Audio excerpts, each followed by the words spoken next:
Okay, just a little bit of news and a little bit of expectations about next week. Let's start with that Elon has finished up his trip to Bali and the official beginning of Starlink services in all of Indonesia, to a point that the potential that Starlink provides, you know, Starlink it's amazing. So let's talk about it this way. Starlink will move the GDP of countries. Once you have access to the internet, Elon says, you have access to all of the world's information. But if you don't have access to that internet, or if it's too expensive or low bandwidth, then you cannot access the MIT lessons. You can't access all the information, and you can't sell all the goods and service that you produce.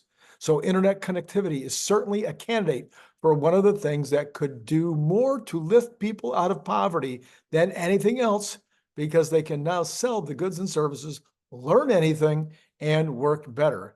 And without connectivity, they cannot. So this was from Ranil Wickrem, okay, sure, Wickrem Singh from Bali. You can follow him on X at RW_UNP. He says, I met Elon Musk during my official visit to Indonesia for the 10th World Water Forum.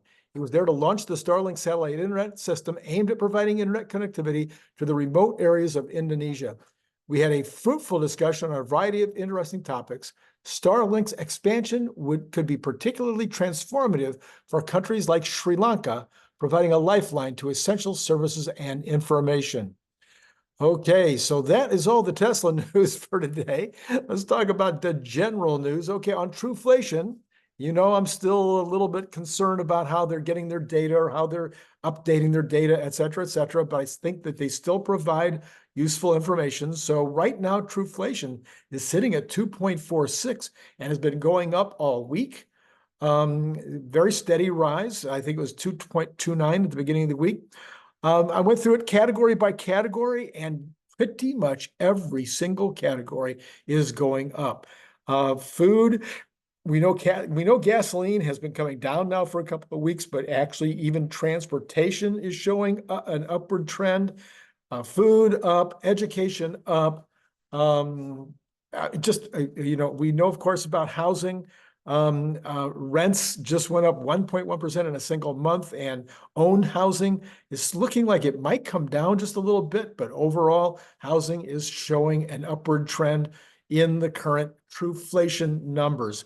Anyway, very interesting to see that. I'll keep watching that carefully, as well as, of course, a week from Friday, we get the PCE numbers. And so that'll give us some additional information in that category. Coming up this week, we've got NVIDIA earnings. That's going to be a very big deal coming up this week. We'll watch that carefully. We'll be able to see exactly what's going on there. And I'm sure their earnings statement will be the important part there, what they have to say about the coming quarters.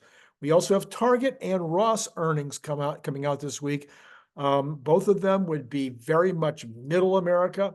How are they doing? Target, of course, might still be their last quarterly report. They did indicate they were still having some impact from the boycott, but they've made some changes that they would expect not to see the Target still subject to a boycott in the coming months.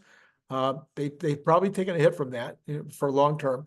But anyway, we'll be able to see whether Target and Ross, what are they saying in their guidance. That'll be very, very helpful this week to see what they are saying. Okay, we've got nothing at all on Monday and Tuesday, except on Monday and Tuesday, we do have various Fed chairmen, presidents, various kinds of Fed folks out there on the trail talking about what's going on in the economy. So those sometimes do impact the market. On Wednesday, we do have existing home sales. That'll be the first report coming out next week, and those will be on Wednesday at 10 a.m. Last month was 4.19. They're expecting that to go up slightly to 4.21. I've been hearing some softness in the existing home sale business as well as the new home sale business. We'll see how that turns out on Wednesday. We've got the minutes of the Fed's May FOMC meeting at 2 o'clock Eastern time on Wednesday. That is unlikely to have anything significant, but sometimes there's language that is surprising.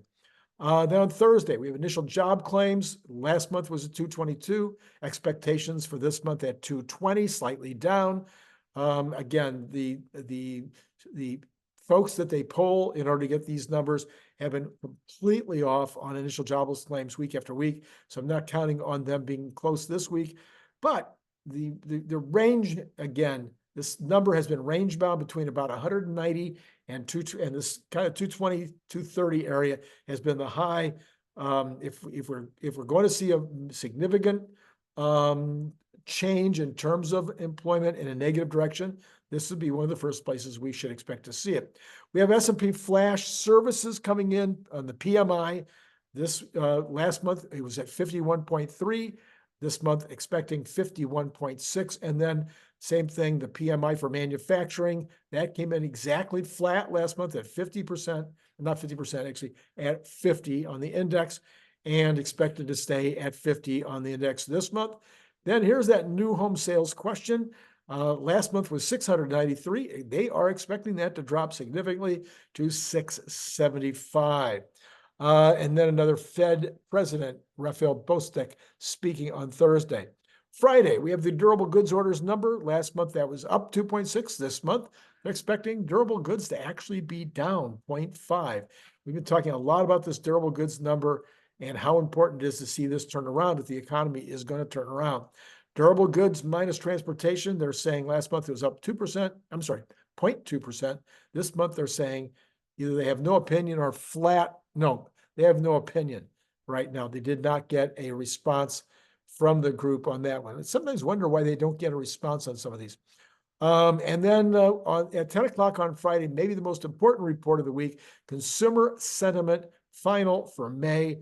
Last time it was taken was 67.4. They're expecting to tick up slightly to 67.6. That would not be substantial. Look for... But if it stays down this low, and this is really, really low, that is not a good sign for the economy. All right. That's all I've got. Oh, no, I'm sorry. I almost forgot. We want to look at where the numbers are going into the week. We have bonds, the 10-year pretty flat, up 0.2%, and the rest of them aren't out yet. I had to do this this video early. I do have to be on the road in about 15 minutes to my brother's 50th wedding anniversary. How about them apples? Okay, and then we have got the oil number. We got the oil is up 0.09%, just up slightly, but staying above $80 now on the Texas Intermediate. Brent at 84.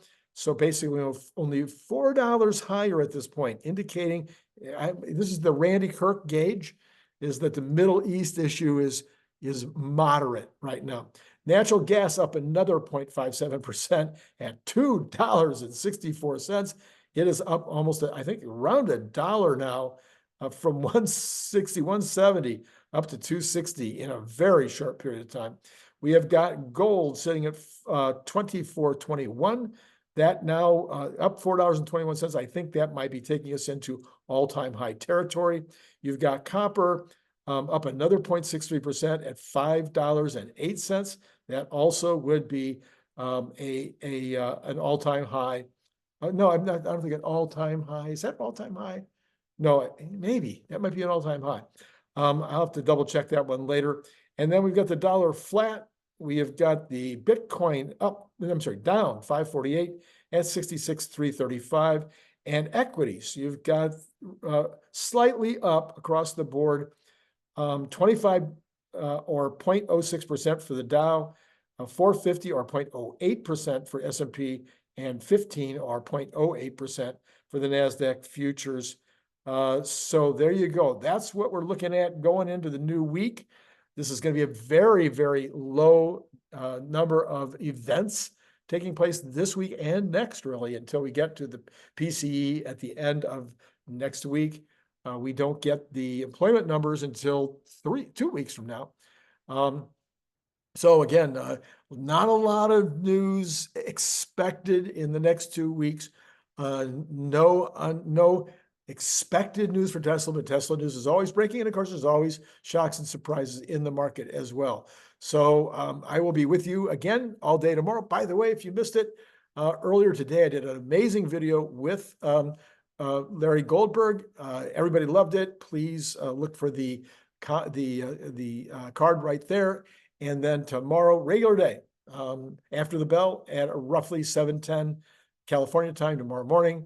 And then Brian White and no Larry on Mondays, not until he gets back into his hometown, into North Carolina. But we will have the show. We will have, of course, the Good News Monday show. And let's hope we can talk about, well, we always find good news. Isn't that right? This has been Randy Kirk. It's great talking to you.